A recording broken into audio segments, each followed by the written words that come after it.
Welcome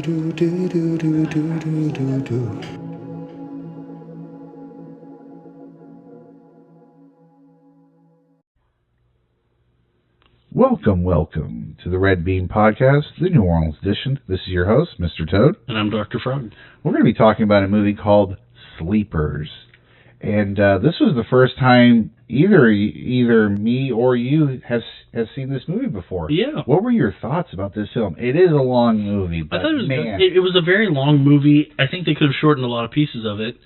To talk about the overall thing, a sleeper, as they defined it, is someone who served time in juvenile hall. Juvenile hall. And I think before we get into our analysis on this film, let's go over the plot. Lorenzo Shakes Carcara and Tommy Marcano, Michael Sullivan, and John Riley are childhood friends living in Hell's Kitchen in the 1960s. Father Bobby Corello, their parish priest, a youth offender himself in the past, tries to teach them for right from wrong. They still play pranks and start running small errands for local gangsters King Benny. In summer 1967, the four boys steal a hot dog cart. Before I go any further, what did you think of the beginning of the film? Well, I really see this film as three different eras. One is when they were kids and they're innocent and running around, goofing off, kind of treating the street literally as a playground as they play baseball and pranks on different shopkeepers. And then there's the second third where they're, sentenced to juvenile. Before we get to that. And then the third is the aftermath. But, I think this first third really did a great job setting the scene. Yeah. I don't think if the aim of I think in terms of the pacing of the film, it starts off very slow. This first third is really, an hour into maybe a 2.5 hour film. And I think that it could have been shortened. You could have captured the same thing. It almost seemed like it was three films that were shot and squished together, but pacing-wise, I think it started out slow and then it really sped up later. I do like this aspect, and we'll get back to the plot. Is in summer 1967, the four boys steal a hot dog cart. They actually roll the cart down a set of subway stairs, severely injuring the man. They are sentenced to serve time at a juvenile detention center called Wilkinson's Home for boys in upstate New York. No. Shakes is given 6 to 12 months, while the others are given 12 to 18 months during their stay. They are repeatedly subjected to mistreatment of the youth. Yeah, let's say abuse. Yeah. I'll say abuse. That's hard enough. Yeah, we're not going to go any further than that, but unfortunately, these young characters... The worst kinds of abuse. Yeah, but what we will say is, I want to say something with that 1966 sort of beginning part, is I liked the music selection. They had the Four Seasons play. They didn't play Sherry Baby, did they? They played Walk Like a Man. Yeah, Walk Like a Man. Which I think also Four Seasons. Reinforced some of the themes about manhood in terms of, Walk Like a Man, literally, if you think thematically about the film. And some of the stoic behaviors that we see later on. But the thing is, also in 1967, they played Good Vibrations, track 6 from the Beach Boys album Pet Sounds. And I was surprised I didn't hear any Beatles in there, but it was nice to hear pieces from that time being played. I think I heard America or CSNY, Crosby, Stills, Nash & Young play as well. And it was, I think you really felt like it was in the 60s in New York. Yeah. The cinematography I thought was wonderful. Yes. I think, like you said, the music really fit that time period. And I remember you were talking to me about the Beach Boys and saying that it was one person who wrote everything. Well, I might be exaggerating. I think one of the greatest writers and composers in terms of lyrics and music is, and you can pull it up actually if you'd like, but it's Brian Williams. So, the Beatles had, of course, Lennon and John Lennon and Paul McCartney kind of doing their thing, and you can tell their different styles and approaches to their songs. And then similarly, you can kind of tell it's Wilson. I'm sorry, not Williams. I don't know why Williamson. But basically Brian Wilson. You kind of know a Brian Wilson song when you hear it. And in Pet Sounds, there were just fingerprints of his work all over it. It says here, often called a genius for his novel Very approach much to so. pop composition, extraordinary music aptitude, and mastery of recording technique. He's widely acknowledged as one of the most innovative and significant Yes. songwriters of the 20th century. Very much so. His best-known work is distinguished for its high production value, complex harmonies and orchestration, layered vocals, and introspective, ingenious themes. Wilson is also known for his formerly high-range singing and for his lifelong struggle with mental illness. He did struggle with mental illness. So one thing I would say is the Beatles were sort of explosive from 1962 in Hamburg when they were playing to when they came to the States. And, you know, I'm thinking Rubber Soul in 65, Revolver 1966. You had Sgt. Pepper's, right, in 67, Magical Mystery Tour in 68, the White Album in 69, and Let It Be in 70s. Then you had this sort of separate thing. But there was such a consistency, and it was, you know, their output and exploration was so methodical. Brian Wilson, I felt like, had ebbs and flows in his career. It lasted a bit longer, but, you know, you hear something very different in, you know, Still Cruising in 1984 versus the 60s Brian Wilson music.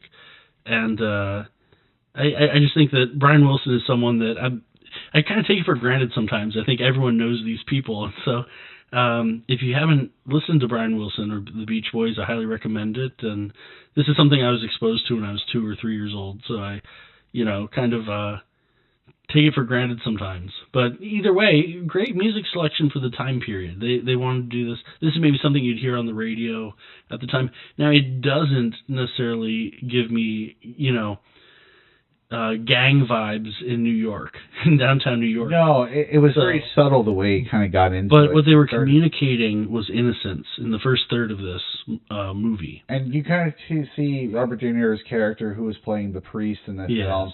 He was trying to show the kids, hey, you don't need to go down this way. I'm trying to get you guys out of trouble. I don't want you to be involved in these bad things. Yes. And you could tell that he really cared about the kids. He cared about them, and he knew the streets, because he himself as a youth he got in trouble himself. Well, you know, Robert De Niro's character, I feel like everyone wants Robert De Niro as a father figure, right?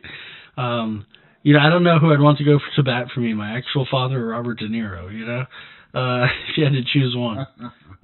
But either way, this is a great movie about boyhood and masculinity, and I think also trauma and how you deal with trauma. How do you deal with mistreatment? How you deal with mistreatment, and it also deals with questions about the contrast between what's legal and what's ethical. And is it okay to talk about it if you promised everyone not to talk about something? Promise breaking. Promise breaking. So, for example, in ethics, it's wrong to lie, it's wrong to promise break, and that sort of thing. You're supposed to keep someone's promise, but what if that person's promise is harmful? What happens if you're confronted with two different evils? Yeah. Can you do something that's maybe the lesser evil? Right? That was one of the things I started really looking at, was this conundrum of trying to remain as a man or not to be looked at maybe less than, and this idea that it's in a small tiny community, and then everyone would know, and then you would always have that stigma around you where there would be like, oh, it's that person, that's the person who had the bad experiences there. Yeah. All right, so let's get back to the plot. Well, it might get you beaten up more. Yeah. I mean, if you showed weakness in that community, supposedly you're a target. When at the facility, they participate in the Wilkinson's annual football game between the guards and the inmates. Yes. Michael convinces inmate Rizzo Robinson to help win the game, humiliated the guards, and moved the boys to solitary confinement for weeks, where they are systemically beaten and I'm not going to abused. Yeah. Unfortunately, Rizzo does not survive. Does not. And Kevin Bacon, man, sadistic guard. He played his role very well. The way he smiled, the way he had that leering look, the way he dehumanized people in the film, I thought was very powerful and very scary. Powerful. And you could tell that this character enjoyed inflicting harm on people that wouldn't necessarily be able to fight back. Yeah, he really played it well. He played that character role well. Yeah, and definitely reveled in the anguish of those that he was in the charge of caring for. So, yeah, I mean, Kevin Bacon did an excellent job playing his role. And you even see conflict between the guards. Yep. So, for guards, it's sort of, it seemed like there was even conflict among the guards about doing the right thing. But basically, so I think that middle portion could just be really summarized as a 6-month to 1.5 years, depending on which sentence the kids got, of not a good time. And then you see the effects of that in the later portion of the movie, and how each person's coped with their trauma. Yeah, I'm going to put some images of Kevin Bacon. This movie is Bacon. Sleepers, of course, 1996, written and directed by Barry Levinson. Yes. And one of the things is that the way he walked around in the compound, you could tell that he owned the place, or he thought he owned the place. Well, it's the kind of way that employees might act if they don't think anyone is above them or a higher authority than them, and they can just do what they want, right? And let's get back to the plot. In spring 1968, shortly before Shakes releases from Wilkinson, he suggests the boys report what happened, and the others refuse, while Michael's asserting that no one would believe them or care, and they vow to never speak of it again. The night before Shakes is released, Nooks and the other guards arrange a farewell party, which was terrible, in which the 4 boys are mistreated. Yeah. And again, as they were regularly. Again, but this seemed like an especially terrible, because there was a whole bunch of people there, and it was it's a shame that. It reminds me of Dr. Zimbardo's Stanford experiment from 1972. Yes. Some people were playing the guards and some were playing the prisoners, and as they were acting it out, it got to the point where they had to shut it down because people started assimilating to those roles, and there was abuse of power. And people at one point escaped the place. Guards would make the fake guards would make the fake inmates do exercises on end and turn on the lights and blare music and do all sorts of things to I don't want to use the T word, but basically antagonize is the good way. Antagonize the prisoners. One of the parts in that whole section of the film that I felt was so hurtful was the scene where Robert De Niro's character, the priest, he goes to the prison, he visits the kid, and the kid is like, "You shouldn't come back here again," because he was afraid that if the priest looked into his eyes, he would know something was going on or something was wrong. And then the guard might think that he was telling him something. Exactly. So there was. And so it might be even worse for the kid. Yeah, it's going to be worse for you if you tell. If you say something, you're going to get harmed. That's a retaliation, intimidation. Yeah. Intimidation, and so then that wraps up in that part of the film, and so we jump into 1981. In 1981, Johnny and Tommy, now career criminals working in the Irish mob, unexpectedly encounter Sean Nooks in Hell's Kitchen, who is the guard who plays as Kevin Bacon. They basically see Kevin Bacon in the Hell's Kitchen pub. When John and Tommy confront him, he dismisses the abuse, and he puts them through, and they fatally, they unalive him. Well, yeah. Until now, assistant district attorney gets himself assigned to the case. He secretly intends to botch the prosecution to expose the abuse committed by the guards at Wilkinson. With Shakes now a timetable clerk for the New York Times, he forms a plan to free John and Tommy to get revenge on the other Wilkinson mistreaters, or abuser, we'll just call them the abusers. With the help of King Benny and Carol, the boys' childhood friends, they carry out their plan using information compiled by Michael on the background of the guards. They're helped by Danny Snyder, an alcoholic lawyer who defends John and Tommy, which I kept saying every time I saw him up there. Sure. He also is... I was impressed with the court scene, especially because the guard did admit to the abuse. which I thought was a really... So Danny Snyder, the alcoholic lawyer, is played by Dustin Hoffman. Okay, Dustin Hoffman. He had this... Columbo. He was Columbo the whole time. I would say different. So Peter Falk playing Columbo does a great job of this sort of calm demeanor, which I think you're right. Dustin Hoffman had this calm demeanor. Dustin Hoffman's delivery was very monotone. It was very... matter of fact, like, when did you have lunch? How much did you drink at the lunch? I liked his dawdling, though. He had the dawdling down. He did have mannerisms. His mannerisms are... He's like wandering up there. Hey, are you sure this happened? Or I love the part when he's talking to the lady and he's saying, oh, so let me get this straight. So you had a drink, and then you had another drink. You had four drinks, and then a margarita. And margarita. And did you really look? Did you really look, or was it a glance? I glanced. And it's a glance. You glance, so you don't even know. So you had a lot of drinks, and then you glanced. Yeah. So, and you were worried about losing your life. Exactly, and he did an excellent job. But what I like about it was that he was very sneaky. The way he would just plant doubt within the juror's head. And that's really the idea. If you're defending your clients, obviously your job is to maybe it kind of reminds take the legitimacy away from the witness. Well, it kind of reminds me of have you seen A Few Good Men? Yes, but it's a long Wonderful. time. I love in that I believe it's Henry Ford who's in that one. No. It's okay if you look up really quick. I'm butchering the names again. But in A Few Good Men, there was something similar where, the defendant definitely identified someone. And you're like, okay, well, wait, how far away was the window that you were looking through? Oh, and did you hear them shouting? Well, wasn't there was a train going by. Oh, so the train was going by between... No, not A Few Good Men. Did I say A Few Good Men? I meant 12 Angry Men. Did I say 12 Angry Men? I'm sorry. But I said A Few Good Men. There's also wonderful court scenes in that with Tom Cruise and Jack Nicholson. But 12 Angry Men is wonderful. Oh, that's about the witnesses fighting each other. Yeah, and who's the main person in that?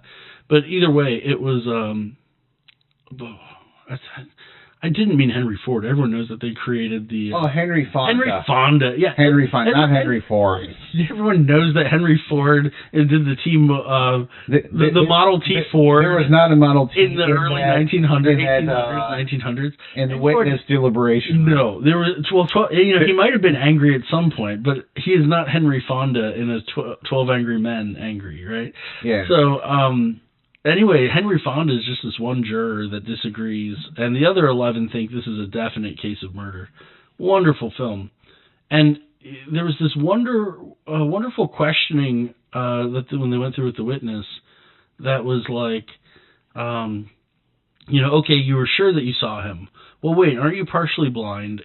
So it was you saw through this small window far away. Oh, you sure you heard something when the train was going by, right? And then all these things build up, and it just brings in this doubt of, are you really sure you saw what you saw? And I think Dustin Hoffman's character and I'm sorry for butchering all these things, but Dustin Hoffman's character does a great job of, bringing in that. I will also say, on a side note, and a little lighter note, this budget for this film, we couldn't believe it.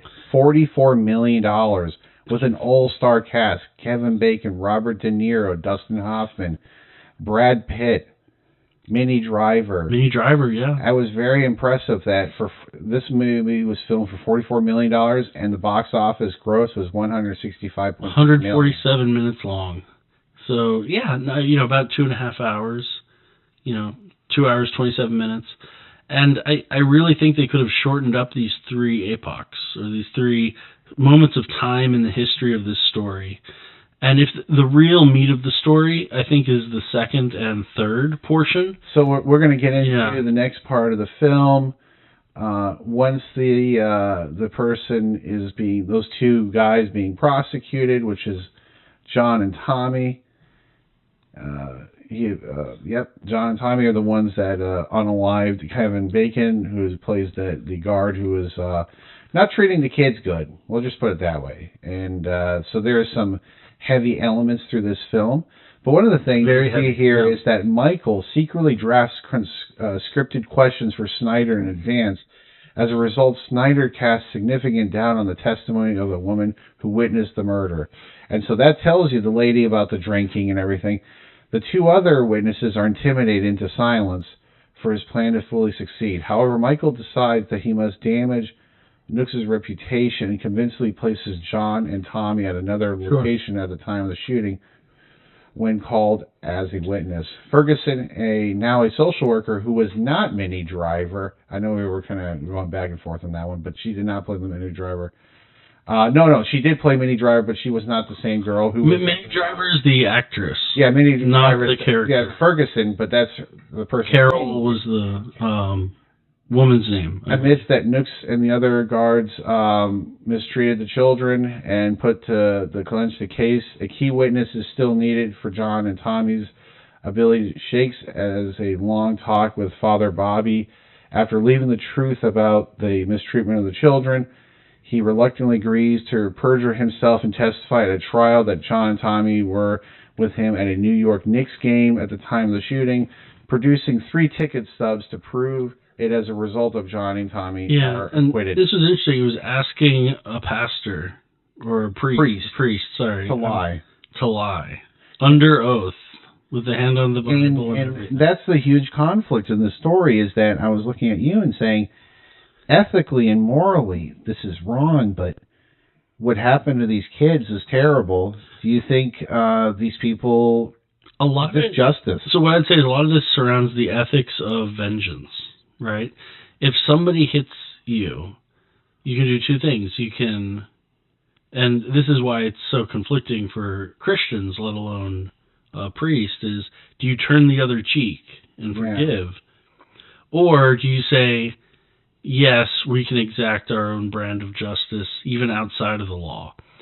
And we all know that there's a difference between the legality of something and whether it's moral or not, right? Yeah. So there are things that let's say historically were legal, but maybe unethical. You know, things like the slavery or something throughout history, or other sorts of civil rights, for example, pre-civil rights. You know that there's things that violate codes of ethics, even if it's within the legality of that culture. But similarly, there are some things that are illegal, but might be morally right. Yes.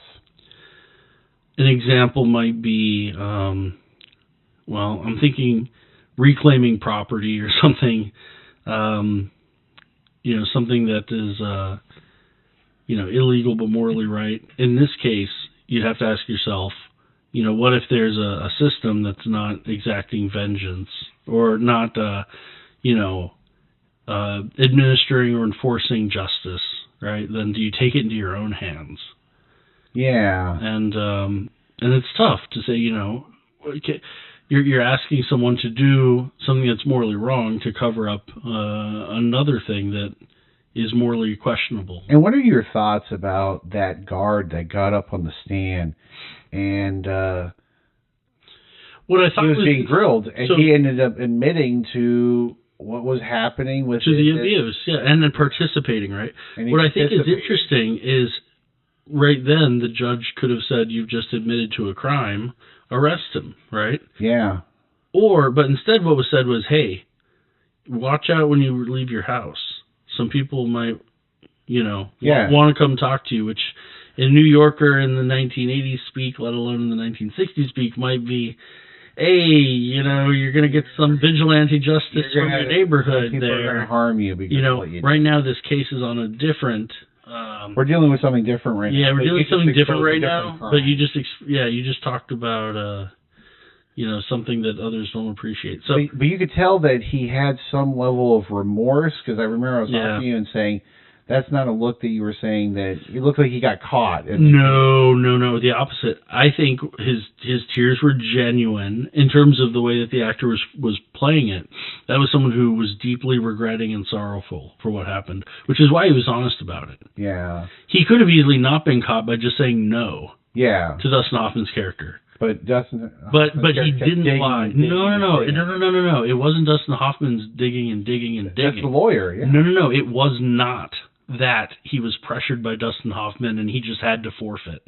This was a voluntary, Yes, and let me talk about that abuse. But then he kept saying, yes to what? Yes to what? Because there was that element. But there was an element when he said yes, hesitant. he did clarify. He paused, but then he went forward. If he said no, Dustin Hoffman probably couldn't dig any deeper, right? Yeah. But because he paused, he was gathering his courage to then admit to all these things. Ask more. It wasn't that, he was cornered by Dustin Hoffman and now he's so sorrowful that he's caught.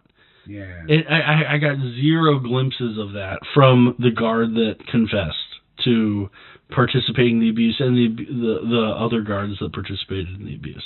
Let's return back to the plot. The remaining guards are also punished for their crimes. Addison, now a politician, mistreats the kids again, he's taken care of by Rizzo's older brother, because Rizzo, if we go back to when the kids were in the prison, Rizzo helps the other kids beat the guards in a football game, and there you go. The guards didn't like that, and Rizzo was unalived. And there's a little bit of a theme of operating outside the normal justice system, right? So the guards do it. A lot of petty behavior. There's also a theme of, and there was a story mentioned at the very beginning, even that was told to the innocent kids, right?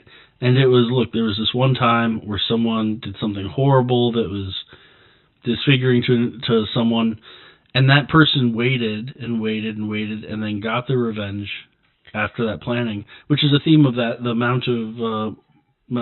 Count of Monte Cristo. Yeah, they kept bringing up the Count of Monte Cristo, because this idea that you're being mistreated and then you're left to die or being thrown away, and then for whatever reason you somehow survive this experience and you become a powerful person, and then eventually you can exact the revenge that you've been wanting because these people harmed you and mistreated you, and you're going to try and stop them from doing that again to other people. Yeah. At the same time, there's this idea that maybe if we harm the people that harm us, will we feel better about it? It makes you wonder about things like the way that Andy Dufresne in The Shawshank Redemption dealt with it. And I think that there is something noble to having that experience, but then saying, look, I've been mistreated. Yeah. But an eye for an eye makes the world blind, so to speak. Turn the other cheek, etc. Gandhi said that. He said, an eye for an eye will make the world blind.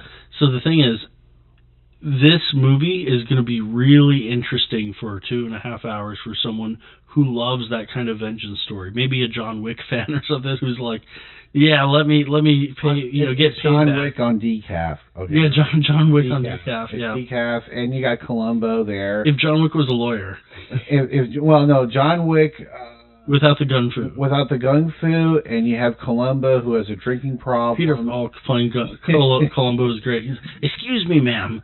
If it was 8:30, and you said you went to bed, then why would the light be on at 9 o'clock? And you're like, what? Like the one thing.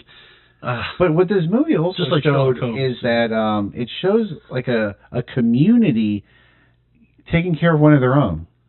I really saw a real community show up. You had the guy who was a former mob boss, or maybe he's still a mob boss working in that bar. He helped out with it. Michael, one of the main characters in the story, was really coordinating a massive effort to help his two buddies get out of prison or get out of those charges. Yeah. And so that everyone from the childhood and beyond, to the priest, to the guys he worked with, to friends, and he even went to a police officer who was like really gunning for a promotion. Yep. And saying, hey, if you take this one person out, here's the evidence, and we can get rid of them. And so they were getting rid of all the guards, and they didn't care what method. It was operating outside the law, of course. It was operating outside of the legal system. So that's where the moral conflict comes into play. Do you do what's legal, and how do you balance conflicting duties, maybe?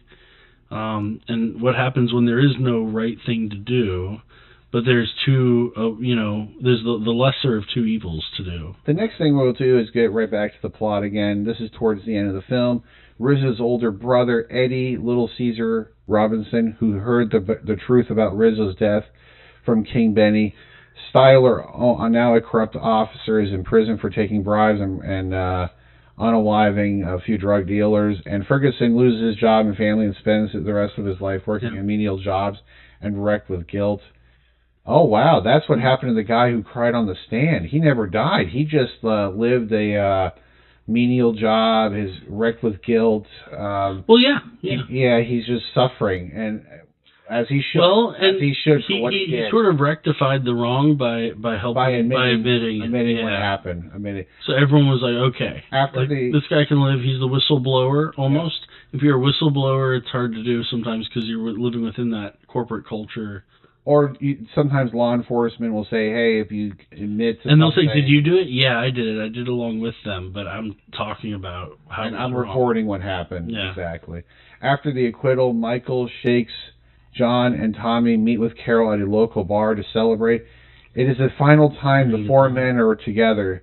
Shakes remains in Hell's Kitchen working at the newspaper. Michael quits the DA's office, who is playing Brad Pitt, moves to the English countryside, becoming a carpenter, never marries. John and Tommy both pass away at the age of 30, which I think is 29.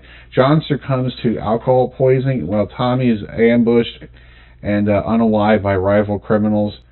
Carol remains in Hell's Kitchen as a social worker. She has a son, naming him John Thomas Michael Martinez, and nicknamed him Shakes. Shakes. So Shakes might, I'm almost wondering if they're kind of hinting that Michael is the father. Maybe, Carol. Because he had Shakes, Yeah, because she named... They talked about it not working out, and she's a single mom, so maybe they said, well, the relationship didn't work out, so maybe she was, stuck with the kid. But one of the things I think was very impactful in this film is that Michael has to talk to the priest, and he gives him a confession, and she's there listening to everything, and then she starts to say things like, she starts to hallucinate later on and wonder, would the relationship have been different if I knew about the abuse sooner? Would I have been more empathetic to him, or understood, if he had PTSD or something. So Michael Sullivan was dating Carol, and one of the things, they had a really bad relationship, but Michael couldn't talk about what happened to him at the juvenile center. They promised. I would go further, right? I don't think it's Michael couldn't, but also the environment that Michael was in didn't create a good atmosphere that facilitated him being able to. He felt like he couldn't say anything about it. He had to stay quiet. Spoke up. To be honest, if he did speak up, it would probably ruin the relationship, or who knows, right? You never know. He obviously thinks the worst. It might have enhanced their relationship and made it better. But back then, with the pressures and the acceptability, and you got to remember, between the 60s and 80s, there were...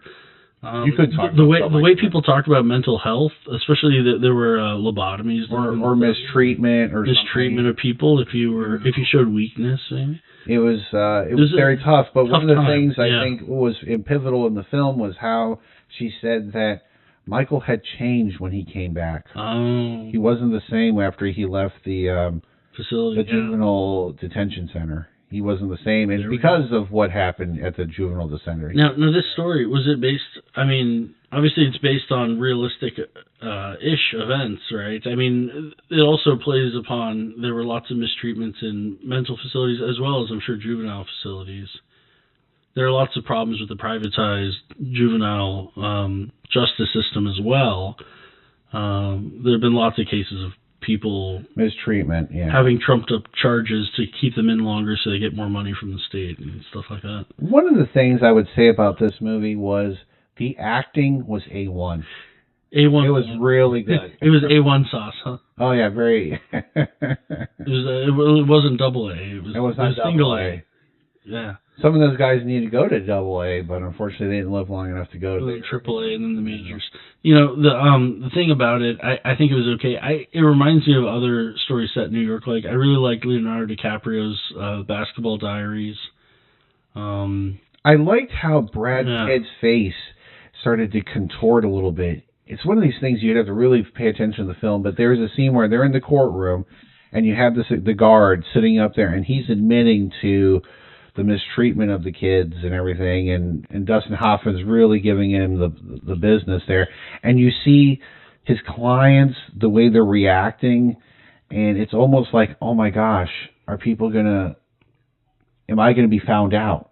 And you can also see how Brad Pitt, he's trying to hold himself back not to cry in the court, because he's like, I have to stay strong.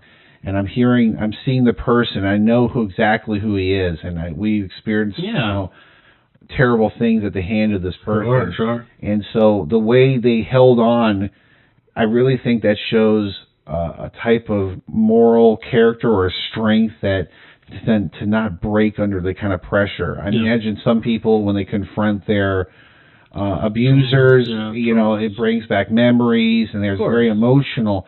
But for them to hold it together and say, we need to do what we got to do to get our friends out of this terrible situation they found themselves in. I think there was also a naive sense of reclaiming innocence and justice. You kept seeing that as an element throughout the whole thing, where they would play this handball game with the older guy. They would have flashbacks, and then remember when everything was right, it showed the shopkeeper, who used to be the most disgruntled one, playing handball against the wall with the kids. So I think it went back to that. Oh, now we can have playful innocence again because we've dealt with this trauma. But I'm not sure that that's how trauma necessarily works, as it was shown after that wonderful celebratory dinner, showing the actual outcomes down the road. So I think it was a victory, but I don't think that they still treated the crux of what would have actually been helpful. Instead of just exacting this fantasy of revenge. I think the biggest thing that would have helped them, probably more than anything, was they would have done that party together at the end, and all of them would have gone stuck together as a support counseling, or Why did they never see each other again? Why did they never talk about it again? I think because of just what happened. Because the 80s, hey, New Yorker, you can't do that. Honestly, it made me want to go into like a Brooklynian accent. A lot of New Orleanians have a Brooklynian accent. Yeah. There's a little bit of you guys. Well, no, you guys is different. That's true. Yins is more Philadelphia, but... Now, I would say at this point in our review, we give this a rating, 1 out of 10, 1 not being very good, 10 being great. Dr. Fogg, what is your verdict? I'll give it a 4. 4 out of 10. Okay. Would I watch it again? I mean, no. I'm not going to spend another 2.5 hours watching this. Here's the thing, though. I'm glad I watched it, but that's also because give me a 1 out of 10 movie, and I'm fascinated to watch it. I love analyzing films and that sort of thing. If you like that, or if you really are a fan of, let's say, Robert De Niro or Brad Pitt or some of those, it's heavy-handed with its themes. And someone needs to take a machete. It's a 3-hour Law and Order episode. Yeah, 2.5 hour Law and Order episode. The thing is, someone needs to take a machete and cut the film in half. Each of those third epochs, make the first scene of showing them bonding together as 4 people, as 4 kids, who play together and hang out. You can do that in under an hour. You can build that kind of connection of what it's like in under an hour. I think there were a lot of extra film that just got thrown in there because there's lots of stars and you want to do it. I think the hospital scene is where it really picks up. They did that in an okay amount of time, still too long, probably 30, 40 minutes. And then that final part, it was like a whole nother movie, right? Yeah. In fact, you could even be asked to turn over a disc 2. Yeah, we did turn to disc 2. Go to disc 2 because you've exceeded it on this one. I mean, you got to remember this is 1996. Titanic came out in 97 at 3 hours 15 minutes or so. I can't remember how. I think this is when movies really got to the maximum of time. A lot of people think the more time you spend, the more you're getting out of the ticket, right? If this would back then, it would probably be a $5 movie ticket. Yeah, $4.50 to $5, and you'd feel like you really got $5 worth of movie out of it. I just think the themes could have been told in a much more succinct way, and I think it would have been more powerful. I think also there was a lot of ruminating on the PTSD aspects of it, in terms of how it was depicted, which is very fair. For an hour, 15 minutes, but you can demonstrate people having that without showing scenes of it happening and then showing it 3 more times in different scenes, because you're getting the same point across the same characters. You don't need an extra 50 minutes of you're dealing with a lot of elements of losing your innocence, mistreatment at the hands of the authorities who should be taking care of you. But once that's communicated, like let's say there's a poem, and at the end of this beautiful sonnet that, let's say you're writing to a girlfriend or a wife or something, right? Let's say at the end of this beautiful sonnet talking about how beautiful she is, you just say, "You're beautiful," and it's short and succinct and wonderful. But what if you just add 14 more lines of "You're beautiful, you're beautiful, you're beautiful, you're beautiful, you're beautiful, you're beautiful, you're beautiful, you're beautiful, you're beautiful, you're beautiful, you're beautiful, you're beautiful, you're beautiful," and I think one more "You're beautiful" for 14. It doesn't add to it. It takes away from just saying it once and communicating it well. Okay, but that's so you're giving the forward then. Okay. Give space and let that silence build that drama and speak more. I would give this film, if I give it a rating, I would probably give it a 7. Yeah. And the reason I give it a 7 is, one, it's very long. That's probably what cranks it down. But one of the things that I would say that really is captivating to me is Robert De Niro's performance as the priest. Yes. Him trying to be helpful. Dustin Hoffman, who is the alcoholic Columbo. Yes. We have Brad Pitt. Alcoholic Columbo. I love Alcoholic Columbo. Yes. And then we have Brad Pitt, who is basically a lawyer who's trying not to be... It's basically a prosecutor not wanting to be a prosecutor. And, of course, you have Minnie Driver, who's kind of in the middle of the storm, kind of reacting to all the negative things she hears from the characters about their experience at this juvenile detention center. Yeah. Oh, excellent. So I would say that this is definitely a movie to check out if you like Law and Order, if you like a slow burn of a film. But if you want something fast, if you need an explosion or something stimulating, or this is definitely not a stimulator. But what it is it's a slow burn, and if you follow along, I think you'll find that some of the performances are very memorable. Very much so. I'll never forget about the guard, about his confession. And what a wonderful... That was the most emotional moment in the film, I think. In the courtroom, and all of a sudden you have everyone in the courtroom looking at him, especially the people that had suffered at the hands of this person, and to have them kind of look at what's going on and trying to deal with what they're hearing, and knowing that this was something that they never were meant to talk about, and it came up, and they had to go almost all the way to free their two friends who are killers.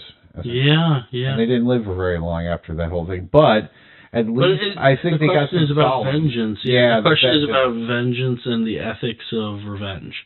Is it okay to, another way the film could have gone was to say, yes, they were abused, but they still murdered someone. I feel like whether they went to prison or not, I felt maybe so tired from the themes by the end that I didn't care either way, which way it turned out. I did like that. It's a little bit dark, but I didn't care which way it turned out at the end. I was like, because you can see it either way. Dr. Frog is walking away, and he's like, I'm sitting there oh my God, the kids, the poor kids, and then Dr. Frog's walking. And I'm like, you're 29, whatever. Suck it up, kids. It does this stuff went on when they were 11, right? Because it was from 66 to 84. Yeah. So that's 18, 19 years. I did like that scene with Michael Sullivan and Minnie Driver when they were in the subway, and she was just trying to talk to him about what he had experienced, and then it turned out he wasn't real, but it was in her mind. So she kind of felt a certain level of guilt about their relationship because she didn't have all the information. But I'll be honest, that awesome flashback of her talking to an imagination of who Michael he was when they were together. Yeah. To be honest, that was the only payoff of, I think, her entire character in the movie. If she wasn't in the movie at all, I feel like it's the story about the four boys' friendship. Yeah, but she's the fifth wheel or the sixth wheel. She's at the dinner party. No, because it's fine. He was friends with them as kids. She did investigate. She did investigate. She gave them the reports. She did a lot of things. But and she was supportive. I still feel like she really shined at the end of the movie. Yeah. And it was kind of it's almost one of those things let's say you're watching a Justice League movie, and you're gonna have to help me with this because I'm not very good with Marvel. Oh, okay, that's fine. So let's say it's a Justice League. I think like Tony Stark's Iron Man is in the Yep, Avengers, Iron right? Man. Yep. Or in the Justice League or Avengers, whatever. Either way. He's the Avengers. Yeah. In the Avengers, yeah.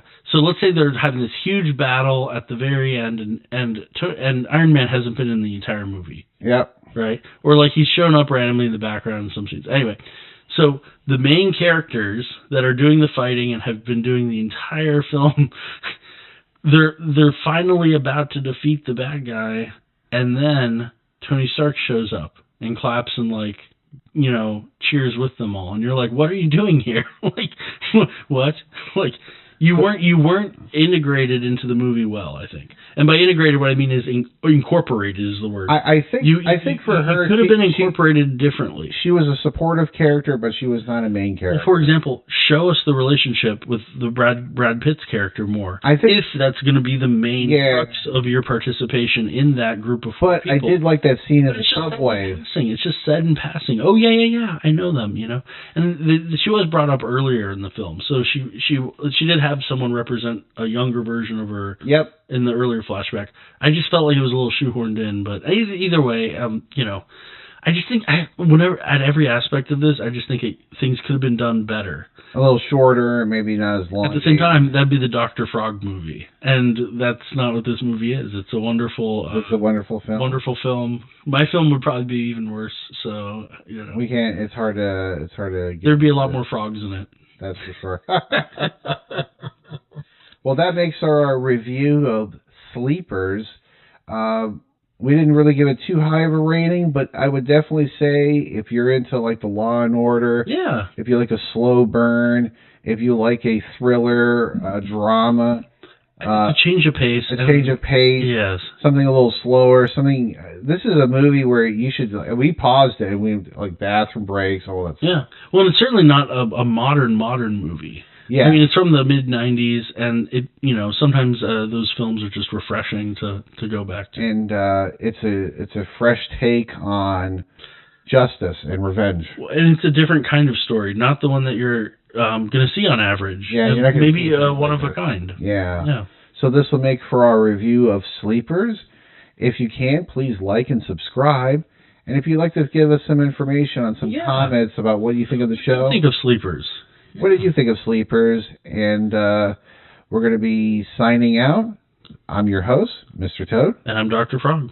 Have a good one. Take care.